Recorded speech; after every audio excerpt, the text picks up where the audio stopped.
Buenos días. Hoy día tenemos un coloquio un poquito más temprano eh, con nuestro director del departamento, el doctor Pablo Salinas, que es psiquiatra del Departamento de Salud Mental y Psiquiatría Oriente, director del departamento ya por segundo ciclo, compañero de beca también, y tengo entendido que también es presidente del Comité de Ética Científica del Hospital Mutual de Seguridad de Chile. Se ha dedicado a los trastornos afectivos desde hace mucho tiempo, participa en el grupo de trabajo de SONEPSIM y nos va a presentar hoy día eh, detección temprana del trastorno bipolar. Bienvenido, Perfecto, Pablo. Carolina, muchas gracias. A ver, ustedes me dicen si se ve la... Se ve bien. Y se ve bien, no se ve como en modo presentación en el fondo. Se ve el modo presentación, sin cosas a los lados. Ya, perfecto.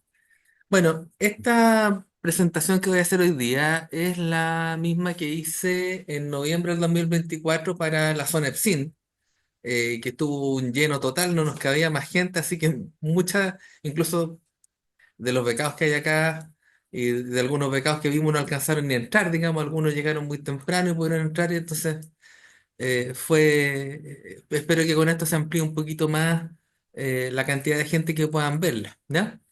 Este en particular se llama Hacia la detección temprana del trastorno bipolar, que es un tema no sencillo, es un tema complejo en términos de que cuesta, es difícil eh, poder decir cuando alguien va a tener una trayectoria que lo lleva hacia la bipolaridad. Y esto bajo la premisa de que la detección temprana sería positiva, ¿ah? Sería algo bueno, algo deseable, en el sentido de que estas personas que son detectadas tempranamente pueden ser tratadas, ¿ya? Eh, Así que vamos a hablar de esto y de otras cosas. Primero vamos a ir a una introducción porque no es posible hablar del tema sin hablar de los estados de alto riesgo, que en inglés se llaman ultra high risk, ¿ya? ¿Qué son los estados de alto riesgo? Es un concepto que gana prominencia en la década de los 90, que se desarrolló como una forma de identificar individuos que presentaban síntomas prodrómicos o subumbrales que indican una alta probabilidad de desarrollar psicosis. Y ese era el término central y hago hincapié en eso porque estaba pensado solamente para psicosis, no estaba pensado para otro tipo de trastorno, que vamos a ver que ha ido cambiando con el tiempo.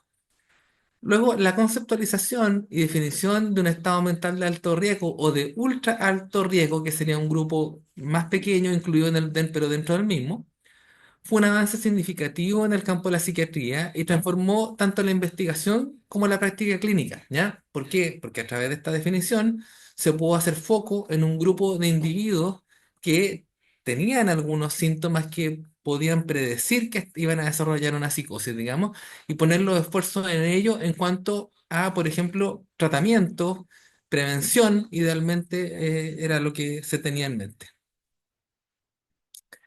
La idea inicial era que mediante la identificación temprana y la intervención en individuos en la fase de prodromo, se podría prevenir o retrasar la progresión a un trastorno psicótico completo. Entonces, durante los últimos 25 años, esta aproximación ha generado una base de evidencia significativa, mostrando que el inicio de los trastornos psicóticos completos puede ser al menos retrasado. O sea, si no prevenido, por lo menos retrasado, que es algo. Entonces, este enfoque también ha contribuido a entender mejor los mecanismos subyacentes al inicio de la psicosis y ha promovido nuevas vías para la investigación y la intervención temprana en psiquiatría. Entonces decimos, esto está inicialmente centrado en los trastornos psicóticos, pero se ha ido extendiendo a trastornos no psicóticos y al área del transdiagnóstico. Y aquí entramos en una parte nueva que también es muy interesante. Estos son los modelos clásicos y los modelos actuales del ultra high risk. Acá tenemos el más tradicional que se centra en los trastornos psicóticos, como podemos ver acá, digamos, esto es lo habitual, esto es lo primero. Luego se extendió a los trastornos no psicóticos, se incluyeron trastornos de ansiedad, trastornos de personalidad y los trastornos afectivos. Y ahora en el último tiempo vamos por esta rama que es hacia el transdiagnóstico, donde la finalidad es la pesquisa múltiple de trastornos psiquiátricos. El enfoque transdiagnóstico resulta de la acumulación de evidencia científica sobre el solapamiento de síntomas, lo que ha llevado a la identificación de procesos psicopatológicos comunes a distintos trastornos. Viene a introducir una nueva perspectiva en el campo de la salud mental y representa una forma más convergente e integradora de aproximarse a los trastornos. Al focalizarse singularmente en las dimensiones que comparten los distintos trastornos, habilita nuevas formas de abordar los problemas, proporcionando una base prometedora no solo para la atención, sino también para la prevención de los trastornos mentales. Por ejemplo, acá tenemos un estudio, este estudio es del año 2016, se llama At Risk Mental State, o sea, el estados mentales de riesgo, que está centrado en la predicción de trastornos psicóticos. Este estudio es el ARMS, así se llama, ¿ya? Entonces, tú puedes ser ARMS positivo o ARMS negativo. Entonces, lo que uno esperaría con esto, aquí está la tasa de conversión a un trastorno psicótico y acá el número de días, ¿ya? Como ven, son amplias cantidades de tiempo, acá tenemos años, digamos, de seguimiento aquí, el seguimiento aparentemente llega hasta aquí, hasta los 2190 días, ¿ya?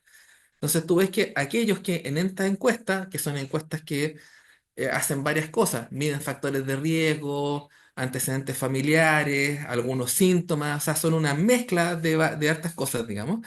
Cuando tú eres negativo para ARMS, esta es tu tasa de conversión, o sea, cercana al 0,05%, te fijas, una tasa bastante más baja, digamos. Pero cuando tú eres ARMS positivo, la tasa de conversión es varias veces más alta que la otra, por lo menos 5 o 6 veces más alta que la otra, en cuanto a conversión a un trastorno psicótico. Entonces, lo que podemos decir que mediante el uso de herramientas como el ARMS, tú puedes predecir que una parte importante de un grupo se va a transformar en un caso psicótico, por así decirlo, ¿ya? Pero al mismo tiempo, cuando miramos estas cosas surgen otras, ¿ya? Que llaman la atención y aquí es donde se empieza a meter un poco el tema del transdiagnóstico. Aquí estamos viendo que el ARMS también es capaz de predecir trastornos no psicóticos. Mm. Entonces, aparentemente los factores de riesgo no son exclusivos de psicosis, sino que también pueden orientarnos a otras enfermedades, a otros diagnósticos psiquiátricos no psicóticos, ¿ya? Entonces aquí tenemos una diferenciación por grupo, aquí tenemos el grupo APS y el grupo BLIPS. El grupo APS es un grupo de pacientes que tienen síntomas psicóticos atenuados, pero persistentes. Y tenemos el grupo de BLIPS, que tiene síntomas psicóticos breves y limitados. ¿Ya? Son dos subgrupos dentro de esta colección de pacientes. ¿Ya? Entonces vemos que la conversión del ARF negativo, como era de esperarse, a trastorno no psicótico, es bastante alta, porque se supone que esa es lo que viene a medir, ¿ya?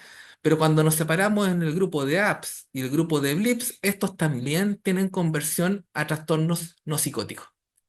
Entonces lo que empieza uno a pensar detrás de esto es que hay elementos comunes eh, tras la generación de estos trastornos. O sea, la fisiopatogenia de estos trastornos tendría algunos elementos comunes a la base. Y de esto ya sabíamos algunas cosas desde antes, perdón. Eh, por ejemplo, este estudio nos mostraba que las Psychotic-like Experience, que son los PLE, que son experiencias de tipo psicóticas, pero que son subumbrales para psicosis, ¿ya? Y que se presentan ampliamente en la población, ¿ya? Entonces acá tenemos que estos síntomas psiquiátricos están distribuidos ampliamente en la población. Aquí tenemos eh, todos los trastornos psiquiátricos, perdón. Tenemos cualquier diagnóstico psiquiátrico acá arriba, cualquier trastorno del ánimo, aquí está la depresión, trastorno bipolar, aquí está el uso de sustancias, los trastornos de ansiedad y otros más, incluso trastorno de estrés postraumático y déficit atencional, por ejemplo, y trastornos de personalidad. Cuando tú tienes ninguna PLE, o sea, ninguna experiencia tipo psicótica en la vida, tu probabilidad de presentar cualquier trastorno psiquiátrico es de un 55% más o menos, ¿ya? Lo que no es menor. Y acá, por ejemplo, lo ejemplifiqué con cualquier trastorno bipolar, por ejemplo, es de un 3,14. O sea, tiene una probabilidad bastante baja de presentar algún trastorno que, de los llamados también, o que se incluyen a veces dentro de los psicóticos. Pero, ¿qué pasa? Cuando tienes una experiencia psicótica, esta tasa pasa del 55 al 83%, con una sola. Y sigue subiendo. Con dos tienes 92%, con tres PLEs en la vida tienes 97%, y ya cuando llegas a cinco o más PLEs, tu posibilidad de presentar cualquier trastorno psiquiátrico llega al 99%. O sea, eso en la práctica es un 100%, digamos. Y aquí con los trastornos bipolares lo puedes mirar, pasas del 3,14 a 49,19. O sea, las experiencias de tipo psicótico, que son subumbrales para psicosis, son marcadores no solamente de patología psicótica, sino también de patología no psicótica. Acá tenemos otro estudio que es de Nueva Zelanda, que es el estudio de Dunedin, que es de una cohorte de seguimiento bastante larga. Acá, en el momento de este gráfico, habían seguido a los sujetos, a los participantes de investigación por 25 años ya. ¿Ya? O sea, lo siguen desde la infancia hasta la adultez. Es un estudio muy caro de hacer, muy largo y todo, ¿ya? Y con una población cautiva, entre comillas, ¿ya? Entonces acá tiene la base, aquí está el 100% de los que desarrollaron un trastorno psiquiátrico, ¿ya? De este grupo, el 66% tenía un segundo trastorno psiquiátrico, un 53% tenía un tercer trastorno psiquiátrico y un 41% incluso tenía un cuarto trastorno psiquiátrico, ¿ya? Por lo tanto, no solamente los PLEs son capaces de predecir la presentación de cualquier trastorno psiquiátrico, sino que además la comorbilidad es la norma. O sea, en el fondo, cuando tú tienes un trastorno psiquiátrico, la posibilidad de tener un segundo, tercero, cuatro es bastante alta, ¿ya? Que eso también nos habla de estos factores inespecíficos que hay debajo de la generación de todos estos trastornos. Entonces vamos a hablar un poco ahora de lo que es la pesquisa transdiagnóstica más la estadificación, ¿ya? ¿Por qué meto acá la estadificación? Porque estos modelos se han planteado de esa manera, ¿ah?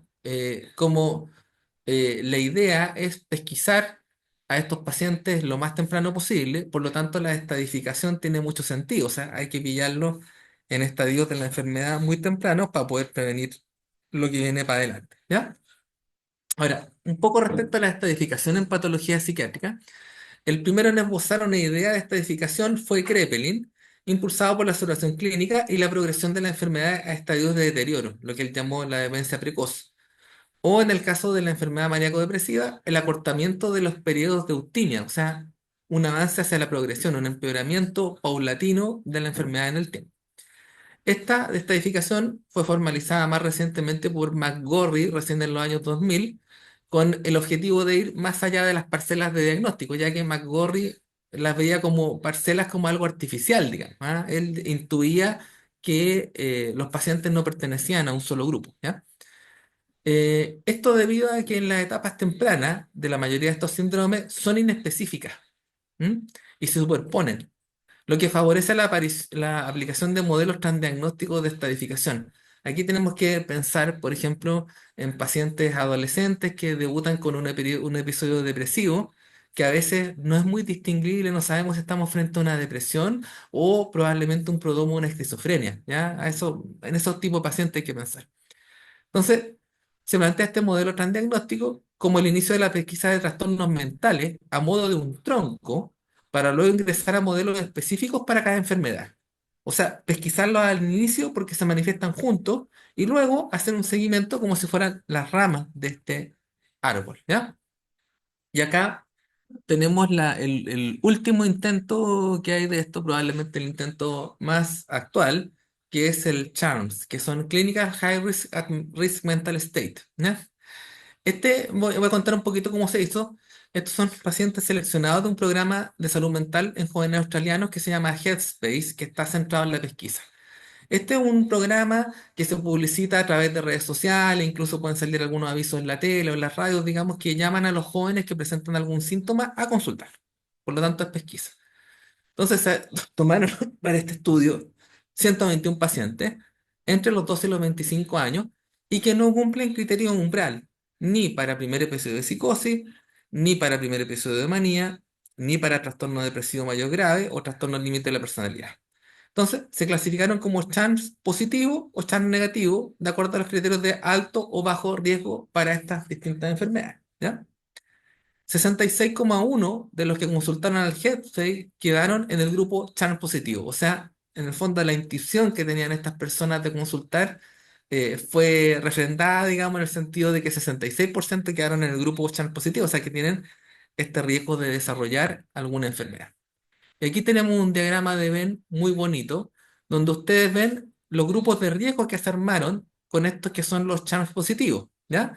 Tenemos este grupo de acá, que es el grupo de psicosis, tenemos acá el grupo de depresión, tenemos acá el grupo de riesgo de trastorno borderline y otro grupo más de riesgo de trastorno bipolar.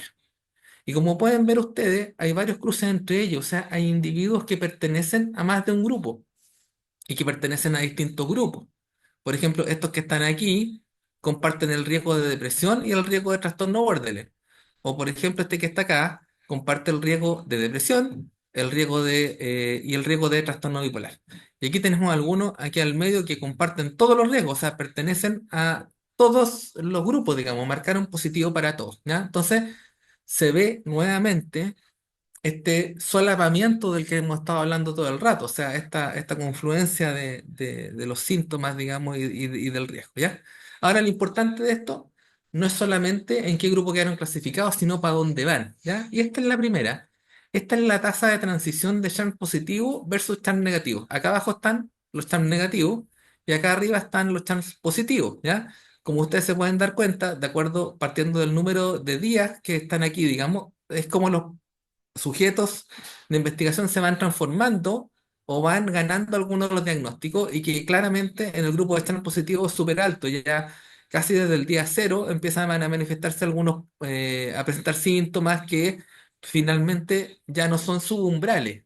O sea, estos son pacientes que fueron cayendo en el diagnóstico, versus el grupo 100 riesgo donde la conversión también existe, porque obviamente la herramienta no es perfecta, pero es muchísimas veces menor. Aquí tenemos de un 10% parten estos otros, hasta ahí llegan los de CHARM negativo, versus a los de CHARM positivo que llegan hasta un 60%, o sea, 6 veces más, que era más o menos parecido a lo que habíamos visto antes, que estas encuestas son capaces de elevar los riesgos 6 veces, que es muy importante. Y acá tenemos otro dato más. No solamente la tasa de conversión se acelera por ser perteneciente a un grupo, sino que mientras a más grupos tú pertenezcas, mientras más grupos de riesgo tú seas, más rápido va a ser el traspaso a algunos de los diagnósticos. Aquí tenemos en amarillo y en celeste los que pertenecían a 3 o 4 grupos, ¿ya? Y pasan toda esa cantidad, imagínate. Aquí dice, los que pertenecen a 3 subgrupos tienen una transición del 55%. Y los que tienen 4 grupos, 50, o sea, son casi iguales. O sea, pertenecer entre 3 y 4 grupos de estos de riesgo del CHARMS, más o menos te da una posibilidad del 60% de que antes del año estés transformado en algún diagnóstico de los que se habían investigado. Y acá tenemos las trayectorias de transición según su grupo de riesgo, porque es evidente que si tú tienes un riesgo para uno, no te vas a transformar en cualquier cosa. Eso es lo que uno pensaría al menos, ¿cierto? Acá tenemos los del grupo de psicosis, donde la mayor parte de ellos pasan a un cuadro psicótico, ¿ya? Pero tenemos el grupo de depresión, el grupo de trastorno borderline, los grupos múltiples, digamos, de riesgo. Estos otros pasan, acá algunos de acá arriba, pasan al grupo de borderline, y probablemente son aquellos pacientes que venían más bien del grupo borderline o de los de depresión, pero muchos de ellos pasan al grupo de depresión severa también, ¿ya? O sea, el riesgo es un riesgo múltiple. Y acá tenemos separadito aquellos que tenían riesgo de bipolar. La mayor parte de los del riesgo bipolar pasan casi directamente a ser un caso de trastorno bipolar. Entonces, se mantiene cierta especificidad por pertenecer tú a un grupo, pero no es exclusiva, ¿ya? No es exclusiva el riesgo, ¿ya?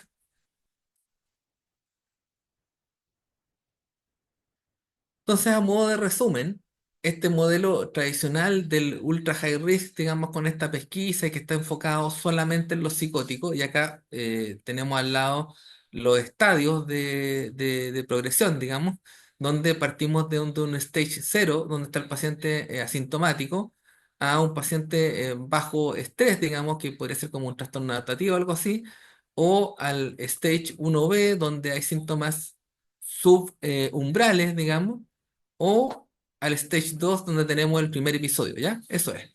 Entonces, los ultra high risk que nosotros llamamos serían aquellos pacientes que están por acá, digamos. Estos son en el concepto tradicional, o sea, aquellos que tienen síntomas subumbrales, ¿ya? Eso es lo clásico, ¿ya?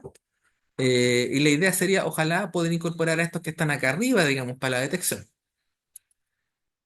Y acá tenemos el modelo nuevo, el modelo transdiagnóstico, donde como que se despeina un poquito el dibujo anterior, digamos, se pone como más chascón, digamos, y donde empezamos a hablar de que ya en el stage 1A o en el stage 1B, que son capaces de ser detectados por estas encuestas como el CHANS, nosotros tendríamos lo que se llamarían como microfenotipos, por así decirlo. Serían pacientes con microfenotipos lo que estaríamos detectando. Y finalmente, los que transitan a algún diagnóstico donde ya no solamente tenemos psicosis, sino que además tenemos trastornos depresivos, trastorno bipolar, trastorno de personalidad y abuso de sustancias también, ¿ya? Donde ya entramos en los macrofenotipos, en lo que nosotros conocemos como enfermedades propiamente tal. Ahora, haciendo foco en el trastorno bipolar y los esfuerzos más específicos en trastorno bipolar, vamos a hablar del concepto de bipolar at risk, o sea, en riesgo de bipolaridad, que es VAR, así lo van a encontrar en la literatura. Eh, las definiciones del VAR son un concepto usado para describir individuos que presentan factores de riesgo o síntomas prodrómicos tempranos que podrían indicar una predisposición a desarrollar un trastorno bipolar. Este enfoque busca identificar y realizar prevención o tratamiento a personas que, aunque no cumplen con los criterios completos para un diagnóstico de trastorno bipolar, podría estar en el riesgo de desarrollarlo, ¿ya? Esta necesidad, en general, no ha sido cubierta por las encuestas destinadas a a la predicción de psicosis, ¿ah? Antes de la que nosotros revisamos, que era la CHARMS, estaba la encuesta CARMS, digamos, que era un poquito más limitada que la otra, era un poquito menos amplia, pero no era buena así como lo es la que acabamos de mostrar. CHARMS es bastante mejor, parece, para poder detectar bipolares. La CARMS no era tanto, ¿ya? Entonces, esto que ha llevado a hacer es que aquí en estos pacientes donde se sospecha la posibilidad de trastorno bipolar, se hacen estas encuestas que están más definidas para el trastorno bipolar como la estructura, la entrevista semiestructurada de bipolares en riesgo, que se llama CBARS. ¿Ya? Esa sería como una encuesta destinada específicamente a esto. ¿Ya? Entonces, la identificación de los candidatos en alto riesgo tiene que ver con todas estas cosas, digamos. Por un lado, biomarcadores, por otro lado, riesgo ambiental y el exposoma, que es algo que no vamos a entrar mucho en camino porque el exposoma del trastorno bipolar todavía no está muy bien definido, está un poco mejor definido el exposoma de la esquizofrenia, donde hay más estudios. El exposoma son todas las exposiciones ambientales a las que ha estado sujeto a la que ha estado sujeta una persona durante toda la vida, ¿ya? Por lo tanto, el cálculo del exposoma es algo bastante complejo, pero que se puede lograr con algunos marcadores, por ejemplo, con marcadores virales. ¿Ah? Los marcadores virales, por ejemplo, serían cosas que se pueden medir y que uno pudiera medir como la exposición de una persona y constituirlo eso en un exposoma de riesgo, por ejemplo, para trastorno bipolar. Y por el lado de acá tenemos la sintomatología, que es lo que hemos estado hablando, esto de más subumbral, más prodromo o las poblaciones de riesgo. En general, estas dos son las que están cubiertas por encuestas tipo CHARMS, como la que revisamos, ¿ya? Que son bastante prometedoras. Pero también hay otro enfoque que es el uso de calculadoras de riesgo, ¿ya? Las calculadoras de riesgo, todos las conocen, se han usado bastante en medicina para poder diagnosticar algunos trastornos. Por ejemplo, en medicina cardiovascular se usa mucho las calculadoras de riesgo para poder determinar enfermedad o riesgo de enfermar, ¿ya? La idea acá es usar calculadores de riesgo en TAP de la misma manera que se hace en otras especialidades, digamos, ¿ya? Entonces son herramientas diseñadas para predecir riesgo individual de desarrollar trastorno afectivo bipolar en poblaciones específicas utilizando datos clínicos y demográficos. O sea que hay una mezcla de estos dos puntos que les ponía acá, digamos, ¿ah? De sintomatología y de poblaciones de riesgo. Mezclando ambas cosas, tú vas generando estas calculadoras que le asignan un peso, que esa es la gracia que tienen, digamos. La calculadora de riesgo le asigna un peso a algunos síntomas y dice en el fondo, este síntoma es muy importante para esto, este otro síntoma no es tan importante. Y hay varias utilizadas. Acá tenemos una de Gann et al. Del 2011, otra de Hefferman del 2017, otra de Birmacher del 2018. Y acá puse más o menos qué cosas son las que miden, cuáles son las cosas que están incluidas. Por ejemplo, edad de inicio, duración de episodios depresivos, somatalgia, hipersomnia, variación de una del estado de ánimo, irritabilidad, ¿ya? Si ustedes se fijan, casi todos repiten, los que marqué en amarillo, son los que están repetidos en las tres calculadoras de riesgo. Por supuesto, si tú tienes varias calculadoras de riesgo, hay varias que se van a aparecer en algunos aspectos. El tema es cuál de ellas tiene mayor poder predictivo. Por ejemplo, la de Gann et al. Tiene una sensibilidad del 75% y una especificidad de 83%, versus que la otra no tienen tanta especificidad ni tanta sensibilidad como esta. Pero aparentemente la de Gann, que es la más antigua, sigue siendo probablemente la mejor. Entonces, las calculadoras de riesgo podrían ser una herramienta también utilizada para calcular riesgo y así poder predecir algún tipo de evolución. Entonces ahora vamos a mirar un poco la otra parte, la que tiene que ver con los biomarcadores y no tanto con el riesgo ambiental, que como les decía es muy difícil definirlo acá. Digamos, aquí menciona el trauma temprano también dentro del exposoma como una de las cosas que también es más fácil de pesquisar. O sea, en una historia, agregar trauma temprano habitualmente triplica el riesgo de trastorno bipolar en la población general. ¿M? Entonces, eh, vamos sumando cosas, esa es la idea. Entonces, se ha hecho una búsqueda de biomarcadores y otro instrumento de detección. Acá tenemos las puntuaciones de riesgo poligénico, que son los PRS. Lo ideal de esto sería poder llegar a tener un panel de genes, digamos, con los cuales uno pudiera sacar con una muestra de sangre idealmente y ponerlo en este panel, y este panel va a marcar cuáles son los genes de riesgo que puede tener una persona y así calcular también una probabilidad de desarrollar el trastorno, ¿ya? Los PRS son puntuaciones que calculan el riesgo genético de un individuo para desarrollar una enfermedad basado en la suma de efectos de múltiples variantes genéticas usando metodología GWAS de genoma amplio, calculando el peso de cada SNP, ¿ya? O sea, de cada uno de los genes individuales. Cuando les digo el peso, esto es lo mismo que hacen las calculadoras de riesgo, que en el fondo le asignan una cantidad de la varianza de la posibilidad de desarrollar la enfermedad a un factor en específico. Entonces, al ser utilizado en poblaciones de alto riesgo, o sea, una población que tú ya filtraste, por ejemplo, por una encuesta, tiene unos dos ratios de 1,48, o sea, una probabilidad de respecto de la población general de 1,48 de poder desarrollar un trastorno bipolar. En general, demuestran la existencia de asociación genética con diversos fenotipos dentro de la misma enfermedad y una amplia heterogeneidad genotípica. O sea, esto quiere decir que hay muchos caminos para llegar a Roma, en este caso también, ¿ya? O sea, no todos los pacientes bipolares compartirían los mismos genes de riesgo, sino que se irían alternando en como cartillas de riesgo, por así decirlo. O sea, grupos de genes que confieren cierta posibilidad de desarrollar la enfermedad. Acá en una muestra latinoamericana de PRS explicaron hasta el 1,4% de la varianza fenotípica utilizando el método de PRS-Size, que es un método tradicional para hacer cálculos de variables genéticas, y hasta un 4% utilizando un modelo llamado LDPREP2 que usa heurística, ¿ya? La heurística en el fondo es aplicar un poco de lógica a los cálculos matemáticos, ¿ya? O sea, asociaciones como y si, digamos, y excluyendo a este otro, digamos, y hacen un cálculo mucho mejor, lo eleva de 1,4 hasta el 4%. Y estos valores se comparan con el 3,8 y el 3,4 respectivamente en las muestras de ascendencia europea, lo que implica que deben ser ajustados según variantes étnicas, ¿ah? Porque aquí lo que se comparó fueron muestras latinoamericanas con muestras europeas y el rendimiento del PRS no era tan bueno en las muestras latinoamericanas como en las muestras europeas.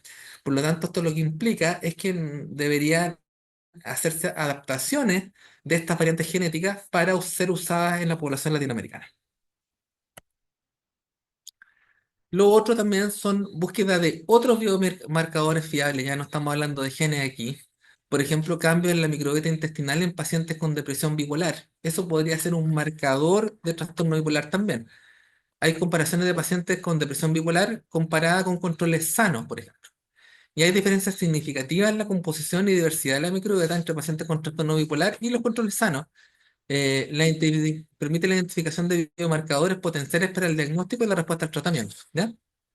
Las otras cosas que se han usado como biomarcadores también, tenemos la tomografía de coherencia óptica, la OCT, que es un examen oftalmológico que se ha derivado, digamos, que permite ver, acá como dice, utiliza ondas de luz para obtener imágenes en corte transversal de retina, o sea, es capaz de ver la estructura de la retina de los pacientes, ¿ya?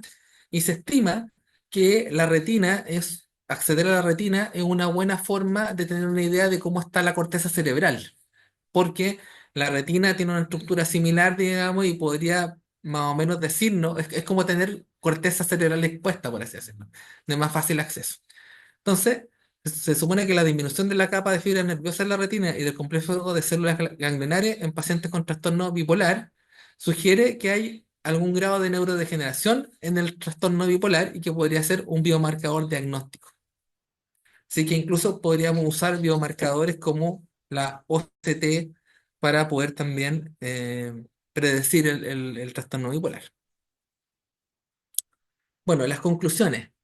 El campo del diagnóstico se abre como una puerta de entrada a la detección no solo de trastorno bipolar, sino de múltiples trastornos a través de encuestas cada vez más fiables. Yo creo que ese es el punto clave, que estas encuestas son cada vez mejores. A su vez, se ha perfeccionado encuestas y calculadores de riesgo como posibles candidatos a un diagnóstico más específico del TAF. Y es claro que aún se puede aumentar el poder predictivo de estos métodos mediante la adición de factores de riesgo ambientales y biomarcadores más precisos, ¿ya? En el fondo, lo que estamos haciendo aquí, o lo que se supone que se pretende hacer, es tratar de hacer un screening de estas patologías utilizando las mejores herramientas disponibles en cuanto a la predicción del trastorno, sumando todo lo que hablamos, encuestas, biomarcadores y otros exámenes más. Así que esa es la presentación, Carolyn. Muchas gracias, Pablo.